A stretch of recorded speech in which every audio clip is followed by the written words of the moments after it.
Toi, avec l'aide d'Akadosh Baruch Hu, aujourd'hui on commence la nouvelle Mishnah Daf Kaf Dalet Amud Dalet dans la Sechet Beitza.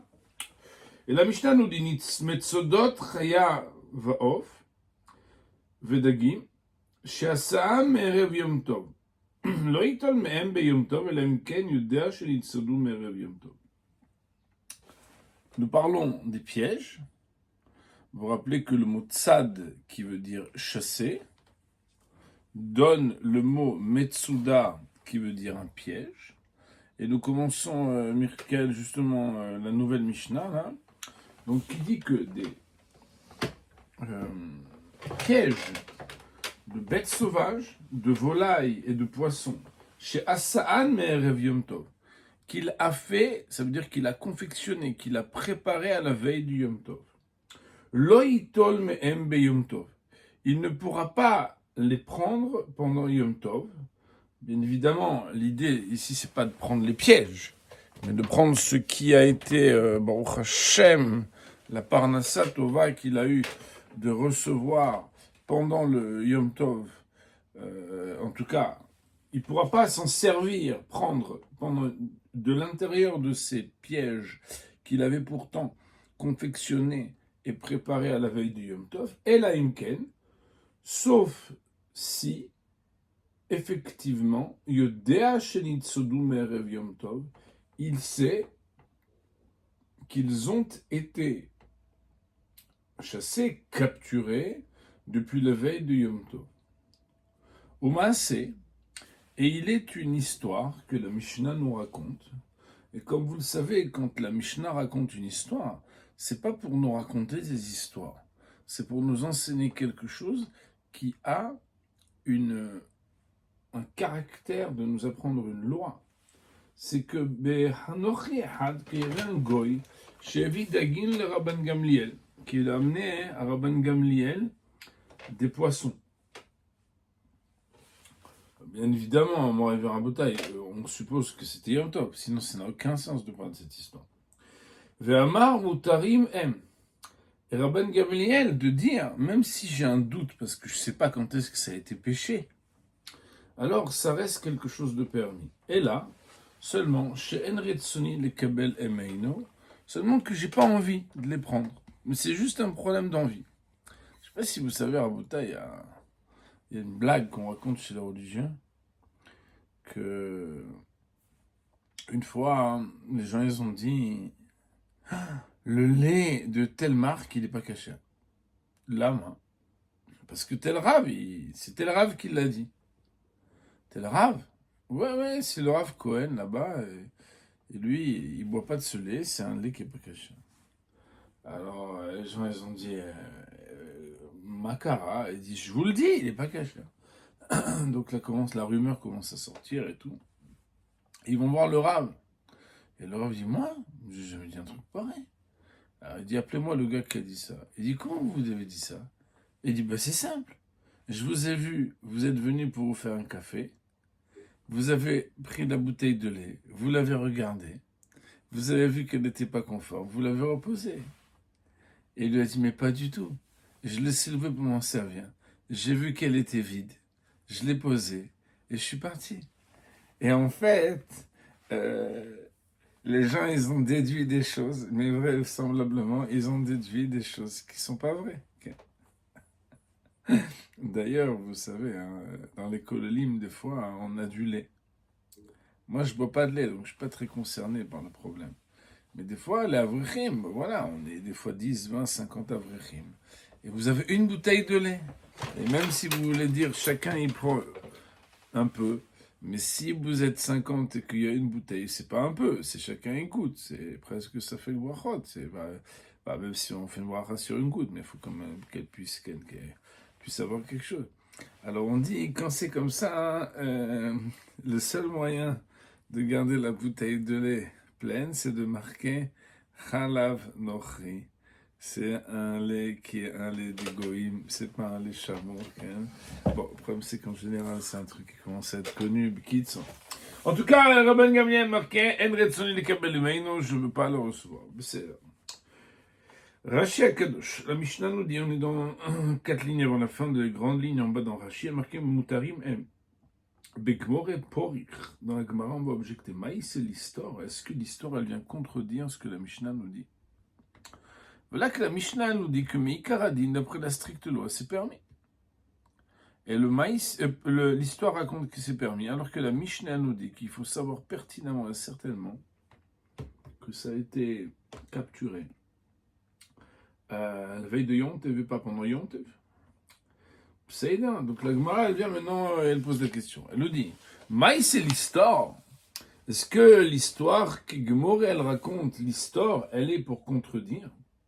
Sous-entendu, est-ce que c'est possible que la Mishnah, elle vient nous dire une aloche, une halakha qui va dire le contraire de ce que la Mishnah elle avait dit au début? La Gemara dit, Hasur et Mehasra be'achiktane. Manquée, elle est manquante, cette Mishnah, pour rétablir l'harmonie entre la première loi et l'histoire. Ve'achiktane, et voici comment il faudrait améliorer la version du texte pour l'enseigner, sous-entendu, sans qu'il ne manque quoi que ce soit, en disant la chose suivante de prendre les guillemets. Autrement dit, l'expression Rasurem et Chasra Be'achiktane, que les Balébatim dans leur esprit cartésien ne supportent pas. Parce qu'ils disent, attends, c'est que cette histoire? Parce qu'on a des problèmes, on change les versions, etc. C'est Kacha. Une fois, vous vous rappelez, dans Chanukah, Perek Aleph de Pachaditzro, qu'on avait expliqué que l'oralité de la Torah orale fait que même quand elle est écrite, il y a des choses qui manquent. Et c'est fait exprès pour que les Bnei Israël et les barbus, ils étudient la Torah et ils réfléchissent jusqu'à qu'ils comprennent. Mais quitte ça, avant notre sujet maintenant, en tout cas, l'expression Chasur Mechasra Be'achiktane, c'est une expression composée de dire manquer le texte de référence, en l'occurrence ici la Mishnah, était manquante à cause de ce que tu décris comme question. Ve'achiktane, voici comment il faudrait corriger, d'enseigner différemment ce texte. Et là on nous dit Safek Mochan Aso. Dans le cas où on est dans un doute si c'était déjà prêt et prédisposé à l'entrée du Yom Tov ou pas, c'est interdit. Rabban Gamliel m'attire, et Rabban Gamliel, quant à lui, de permettre. Donc là, c'est explicitement qu'il n'est pas d'accord avec cette loi-là. Ou Maïsenami Benochi Echad, et aussi une histoire qui va dans le sens de ce que Rabban Gamliel de dire que c'est permis. Chez Vidagim, les Rabban Gamliel, qui avait des poissons, Rabban Gamliel, veut Amar, et que lui a dit Moutarime, mais là, je ne retiens qu'Abelimen. Point. Autrement dit, la Mishnah, selon cette version, nous dit clairement qu'il y a deux opinions. Il y a l'opinion de Tanakama qui dit qu'il faut que ce soit Mouchan. Je vous rappelle que le mot Mouchan, il vous fait normalement raisonner la première Mishnah de la Masechet, d'Afbet Amoudalef, pour ceux qui étaient avec nous depuis le début, et il y en a. On avait dit Mouchan, c'est un mot qui vient du champ lexical de Moukhtse, pour dire que quelque chose qui était déjà prédisposé, préparé avant Yom Tov, c'est quelque chose qu'on a le droit d'avoir. Mais quelque chose qui est nouveau, alors il y a le sujet de Moukhtse. Et en réalité, ici, la difficulté, c'est que à partir du moment où cette réalité d'avoir quelque chose qui a été chassé, c'est créer cette nouvelle réalité pendant le Yom Tov, étant donné qu'à l'entrée du Yom Tov, avant même le Ben Hashmashot, ça n'était pas une réalité qui était présente, alors il y a un problème de Moukhtse. Autrement dit, même si techniquement on aurait le droit de prendre, comme on l'a vu dans la Mishnah précédente, d'Afkav Gimel Amoudbet, quand c'est déjà dans le Beivarim, dans l'enclos, et qu'il n'y a plus rien, c'est pas Mechoussar Tzeda, ça ne manque pas à être chassé, selon les conditions que nous avons étudiées au début de cette semaine. On aurait le droit de prendre, et après d'égorger, faire tout ce qu'il faut faire, c'est vrai. Mais attention, il faut qu'au niveau circonstanciel de temps, l'aliment qu'on veut égorger, ou cuire, ou quoi, alors il a été certainement prédisposé à ce qu'on puisse le manger, déjà à l'entrée de Yom Tov. La Gemara nous dit, Amar Rav Yehuda Amar Shmuel, en halacha ki Rabban Gamliel. Rav Yehuda, au nom de Shmuel, de dire la halacha n'est pas comme Rabban Gamliel. Autrement dit, ça veut dire que c'est pas permis. Donc, Safek Mouchan, Asu. Veika de matnela aha de Tanya.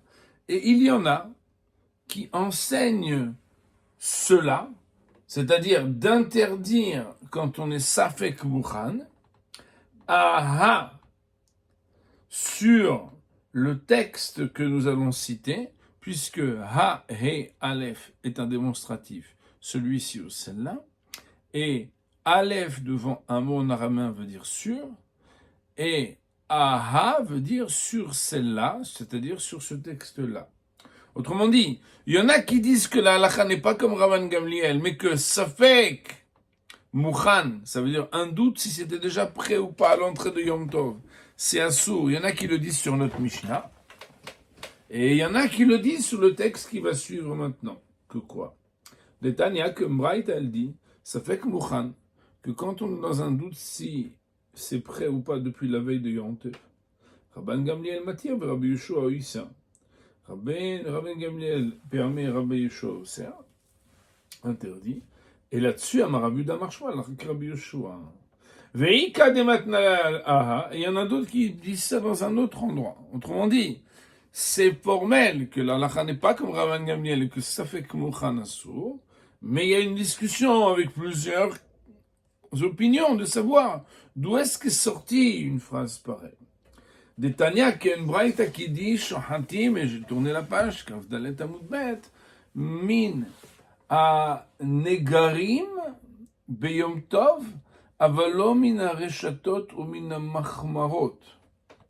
On a le droit d'égorger de ceux qui se trouvent dans des Negarim. Negarim, Rashi Akadosh, il va nous dire que c'est des petits enclos.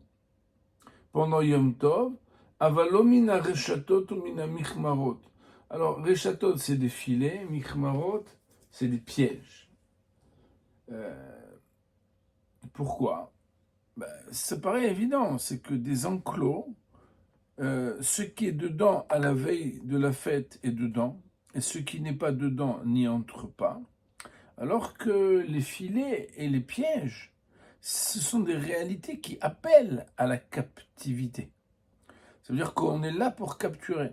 Autrement dit, Moraï Vera Boïsaï, quelque chose qui est dans l'enclos pendant Yom Tov, c'est sûr qu'il était dans l'enclos à la veille de Yom Tov. Mais quelque chose qui est dans le piège pendant Yom Tov, il y a un safek depuis quand il est dans le piège. Est-ce que c'est depuis avant Yom Tov ou pendant Yom Tov? Rabbi Shimon ben Lazar Oimer, Ba umetzalan mikulkalin, me'erev Yom Tov, beyadua sheme'erev Yom Tov nitzodu. Rabban Shimon ben Gamliel, il dit, attends, si bien le piège, tu vois qu'il a été abîmé. C'est quoi abîmé? Ça veut dire usagé. Depuis la veille de Yom Tov. Ça veut dire quoi? Ça veut dire que à partir du moment où il y a une trace qui montre que déjà à la veille de Yom Tov, il y avait une trace comme quoi le piège avait fonctionné d'une manière ou d'une autre. Beyadoua, shemerev Yom Tov nitzodu. C'est un indice qui permet de déduire que les bêtes, c'est depuis la veille de Yom Tov qu'elles ont été capturées. Mais si jamais ils ne trouvent que la détérioration du piège ne date que de Yom Tov, alors c'est sûr, il peut déduire que c'est pendant Yom Tov qu'ils ont été capturés et c'est interdit. Je propose de lire Rashi HaKodesh sur cette partie. Rashi HaKodesh nous dit, si vous voulez bien regarder en bas derrière, nous sommes 4 lignes toujours, avant la fin de la page, de Kavgidav Dalet Amud Aleph, et la Gemara nous dit, Maïs l'histoire, Bitmiya, on doit lire ça avec étonnement. Comme tout à l'heure je l'ai dit, Maïs l'histoire. Est-ce que cette histoire, elle est là pour contredire ce qui avait été dit avant? וכי דרך המדברים לומר דבר ומביא מאיסה אחריו להקריש דיבור הראשון. Est-ce que c'est l'habitude des gens qui parlent de dire quelque chose et d'amener ensuite une histoire qui infirme leur première parole? En général, quand on amène une histoire, c'est pour étayer, c'est pour expliquer, c'est pour avancer dans le même raisonnement. La Gemara, elle dit après qu'en réalité, c'est pas comme ça qu'il faut dire la Mishnah. C'est quoi la chiktane que la Gemara a proposé? Elle a voulu dire qu'en réalité, on a dit Safek Mouchan, c'est Assour, Rabban Gamliel Matir. Rashi dit Safek Mouchan, dans le doute si c'est Mouchan ou non. Kloima, c'est-à-dire, ce que nous avons dit qu'on n'a pas le droit de prendre Misafek, ça veut dire quoi Misafek? Misafek de quoi? Dainu Safek Mouchan, Safek Moukte. C'est est-ce que c'était prédisposé, prêt et donc permis, ou bien est-ce que c'est dans le doute que c'est Moukte? En Shona Kodesh. Quand on vient dire quelque chose que peut-être que oui, peut-être que non, au lieu de dire peut-être, comme on dit en français, peut-être que nana, ou peut-être que nana, on dit safek mouchan, safek moukhtse, pour citer les deux pans d'un doute. Donc, ça s'appelle safek mouchan, safek moukhtse. Ve'asur. Lav divrei hakol. Ce qu'on avait dit avant, lav divrei hakol. Cette position qui dit que quand on ne sait pas si c'était déjà prédisposé ou non, ça n'est pas l'opinion unanime de tous. Lav divrei hakol hi, virgule. Ça n'est pas l'opinion de tous. Et là, plukta de Rabban Gamliel et Rabbi Yehoshua. Seulement que c'est une discussion entre Rabban Gamliel et Rabbi Yehoshua. Où les kaman b'shma'atin ma'itin Allah bebraïta. Et plus loin, dans notre sujet, shma'atin, ça veut dire notre souga, notre sujet, ma'itin Allah, on la rapporte bebraïta, dans une braïta. Des matni là, il y en a qui enseignent là de Shmuel, ce que Shmuel a dit d'Assar Safek Mouchan, que ce qui est Safek Mouchan sur ce texte-là, man des matna matnitina maren alacha ki Rabban Gamliel. Ceux qui ont dit la halacha est pas comme Rabban Gamliel, c'est qu'ils ont appris sur notre Mishnah. De lo shayach le memar halacha ki Rabbi Yehoshua mishum de lo itan le Rabbi Yehoshua matnitin. Parce qu'on ne peut pas parler de Rabbi Yehoshua si dans notre Mishnah il n'a pas été cité. Cette phrase de Rashi, elle veut juste nous expliquer, mon Révérend Botin, que on cherche à savoir où est-ce qu'a été dit que Safek Mouchan c'est Assour ou c'est Moutar, et surtout où est-ce qu'il a été dit que la halacha elle n'est pas comme Rabban Gamliel et que Safek Mouchan Assour. Et la Gemara en fait elle cherche, je ne sais pas si vous voyez le souci de la Gemara de chercher sur quoi cette parole a été dite. Et il faut savoir que ce sujet-là, de savoir sur quoi ça a été dit, c'est un sujet qui, dans le Limoud à Torah, est fondamental, ce qu'on appelle d'être shorshi. Shorshi, c'est savoir c'est où la première fois que c'est arrivé. Et il faut savoir que la première fois où quelque chose se dit, se voit, se fait, a une signification décisive, parce qu'il y a un certain contexte, avec certaines conditions, qui ne sont pas toujours utilisables et transposables dans d'autres cas. Nous dit Rashi Kadosh, Shohatim min negarim. Shochatim chayot, on a le droit de égorger des bêtes sauvages, mina bevarim, des enclos. Pourquoi? Les fichinit sodim vendim, parce qu'ils ont été en captivité. Ça y est, c'était depuis toujours. Ils sont là-bas depuis. Ça fait déjà 2 semaines qu'on l'a chassé. Ve'al shem shosim sham nigre ma'im vecharitzim lishtot achayot. Pourquoi ça s'appelle nigare? Nigarim, a priori, c'est un mot qu'on ne connaît pas, lié avec les enclos, parce que là-bas, on fait des petits sillons pour permettre aux bêtes de boire. Ça veut dire qu'en fait, il faut bien qu'elles boivent, on ne va pas les amener tout le temps à aller boire, c'est compliqué. Donc en fait, on fait là-bas, et c'est pour ça que carré le negarim, parce que le mot negarim, c'est un mot qui va avec le mot nigra ou nigar. Je sais pas, en tout cas, ça veut dire une espèce de conduit comme ça. Avalomina chatot. Mais on a dit qu'on ne peut pas, par contre, profiter de pouvoir égorger une bête qui est dans un réchet, ça veut dire dans un filet. Ça veut dire quoi? Rashi Akadosh, vous l'avez? Matzah Haya Bimtsudato, s'il l'avait trouvé, Bimtsudato, alors que l'animal était dans un piège. Ça fait Gnitzod Ayom, ça fait Gnitzod Me'etmol, et qu'il y a un doute si ça a été capturé aujourd'hui pendant Yom Tov, ça sera interdit. Ça fait Gnitzod Me'etmol, il y a un doute de savoir est-ce que c'est aujourd'hui, depuis hier que ça a été capturé. Si jamais on savait pertinemment que c'était capturé, on aurait le droit de le manger. Si on n'a pas de certitude, on ne peut pas les manger. Ça, c'était ce qu'on a vu dans cette braïta. Mais on a vu l'opinion de Rabbi Shimon ben Lazare. Rabbi Shimon ben Elazar, il dit, mais attends, ça dépend.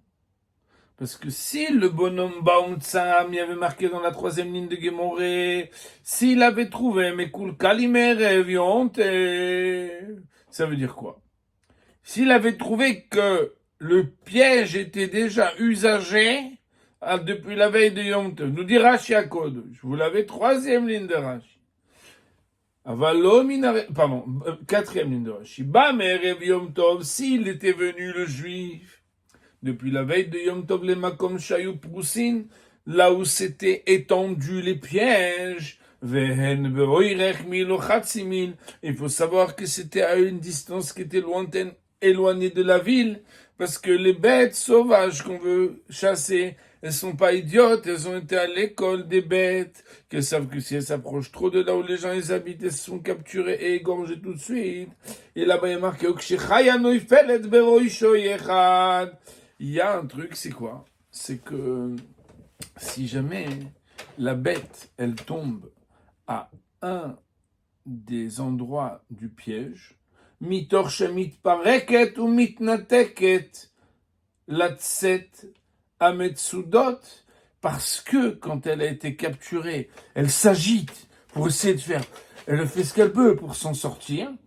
Mitkalkelot, kulan, ça va bouger toute la chaîne des pièges qui sont les uns assemblés aux autres. Et la tête de l'autre côté de la chaîne des pièges va être déplacée de l'endroit où elle a été posée. Et que si là où toi tu es, tu vois que le piège où tu l'avais posé, attaché aux autres pièges beaucoup plus loin, lui-même a bougé, c'est que ça a bougé aussi de l'autre côté. Autrement dit, Rashi Akadosh laisse entendre que c'était par chaîne. C'est comme s'il y avait une chaîne de pièges un derrière l'autre. Et par exemple, vous mettez 10 pièges, tous les 4 mètres, vous mettez un piège. Et 10 mètres tous les 4 mètres, ça veut dire que vous mettez 10 pièges, ça fait 40, 50 mètres, etc. Si à la veille de Yom Tov, nous dit Rabbi Shimon ben Elazar, tu vois que le piège numéro 1 qui est à côté de toi, il n'est plus en place, et c'est Erev Yom Tov, et que toi, t'as pas fait les 40 mètres, mais le lendemain matin, c'est Yom Tov, tu vas à la choule, et tu vois que là-bas, il y a un bon gibier, là. Et en plus, il a les simanim, il est caché, il manque juste la shrita.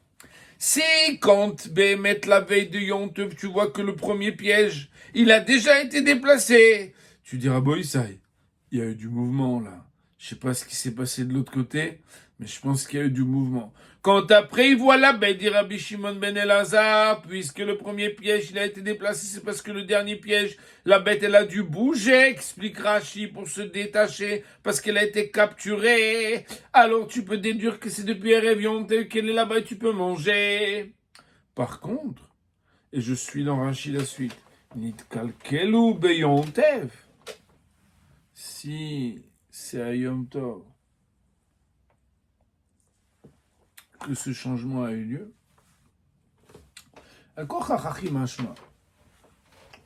on est obligé de dire que c'est comme ça qu'on va comprendre. Que tu vois bien que jusqu'à ce matin, jusqu'à la tefila, à l'aller, le piège il était en place, et au retour, tu vois qu'il y a un piège qui n'est pas en place, et après tu te rends compte qu'il y a une bête. Bah, Vadaï, c'est sûr que Nit Kalkelu Biyom Tov. Ou Kegon, ça veut dire, par exemple. Ou Kegon, comme par exemple. Chez Bedakan Mishahashecha.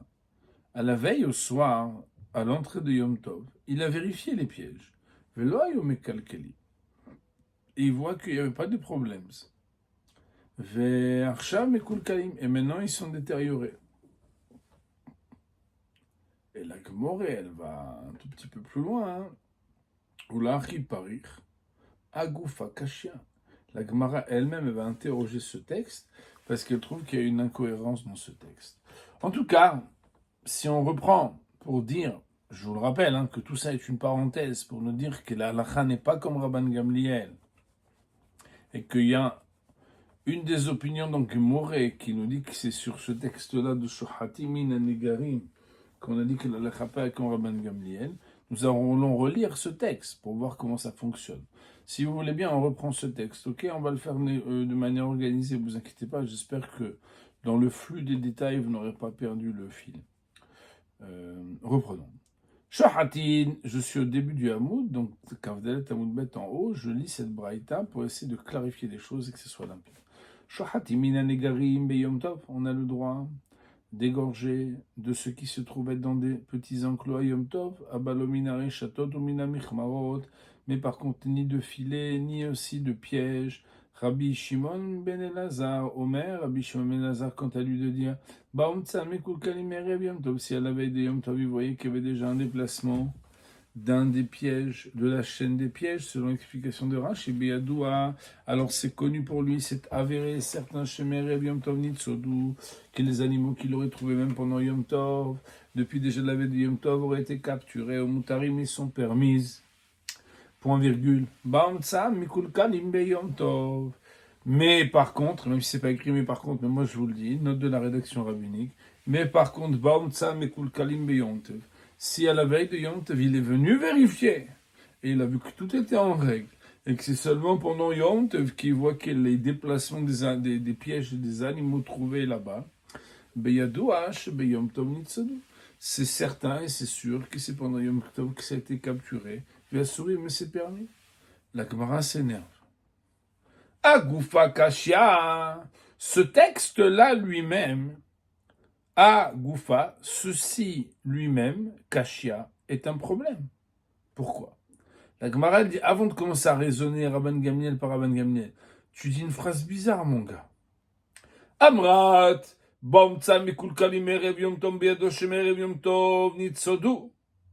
tu m'as dit une phrase qui dit que, deux points vrais les guillemets, si le gars il est venu et qu'il a trouvé un déplacement des pièges depuis la veille de Yom Tov, il est certain pour lui et sûr et su que depuis la veille de Yom Tov, alors ils ont été capturés. Fermez les guillemets. La Gemara elle raisonne maintenant. Elle dit Ta'ama deba mekul kalim. C'est parce qu'il en a, oui, fait la vérification et qu'il a trouvé que c'était déplacé, que il a le droit de les prendre. Mais sous-entendu, s'il n'était pas venu et qu'après il trouve une bête, ha, sfeka, voilà alors que dans un cas où il a juste un doute parce qu'il n'a pas vérifié, Asurims, ça serait interdit. Pourquoi? Parce que tu as dit, quand il a vérifié, c'est permis. Machmak, tant qu'il n'a pas vérifié, c'est pas de permis. Hey, ma seifa, hein, ça marcherait bien comme ça. Hein. Seulement, viens, on dit la fin du texte. Dans la fin du texte, qu'est-ce que Rabbi Shimon ben Elazar nous a dit? Deux points vrais les guillemets. Si jamais il les a trouvés, abîmer les pièges pendant Yom Tov et qu'il trouve une bête pendant Yom Tov, de là, tu dirais que c'est sûr que c'est Yom Tov qu'ils ont été capturés et que ce sera interdit pour lui. Si on croit maintenant et qu'on fait de la rhétorique sur ce deuxième partie de Mishnah, de Braïta, Ta'ama de Baumtsamekul Kalims, c'est uniquement parce qu'il a trouvé qu'ils étaient abîmés les pièges pendant Yom Tov, et comme Rashi l'avait dit, alors qu'il était venu la veille de Yom Tov à l'entrée de la fête et qu'il a vu qu'ils n'étaient pas abîmés les pièges. Ah, Sfeka.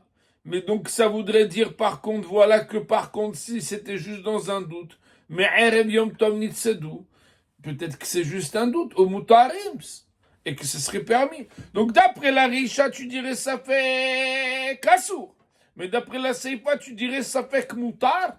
Donc ça veut dire qu'en fait, tu te mords la queue, mon gars. Faut savoir. Dans les paroles de Rabbi Shimon ben Elazar, est-ce que ça fait Kmouchan c'est permis ou est-ce que ça fait Kmouchan c'est interdit? La Gemara dit, je comprends ton problème. Je comprends ton problème. Je vais essayer de t'aider. Arki Ka'amar. Je ne sais pas si vous vous rappelez, tout à l'heure, on a dit Hasore me hasra ve'achi ktani.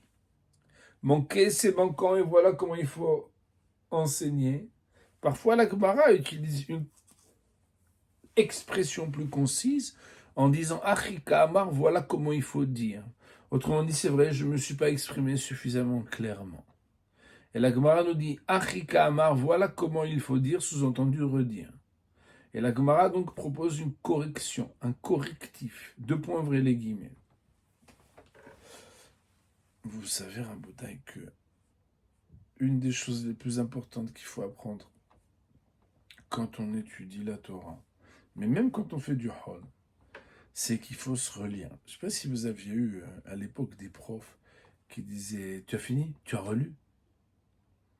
Tu dis que le relire. Moi, je sais comment parler, je ne le relis pas.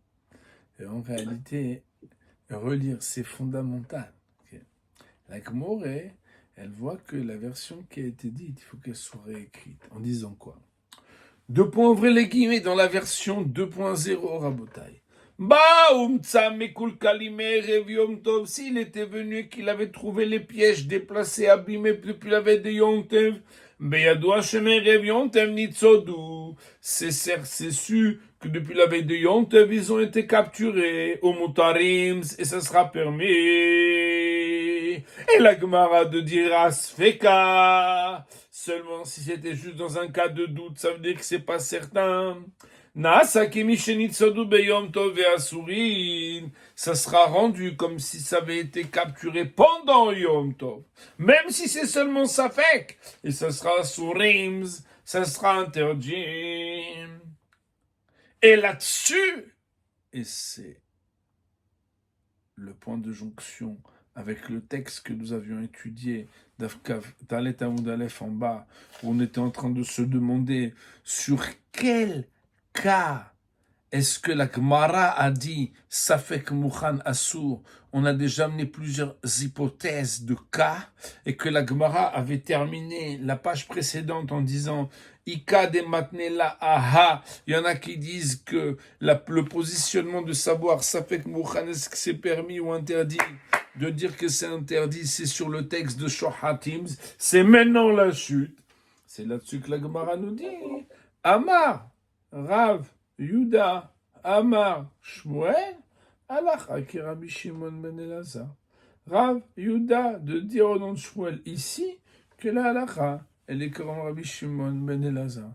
Nous allons regarder les Rashi, après je vais vous dire une petite réflexion.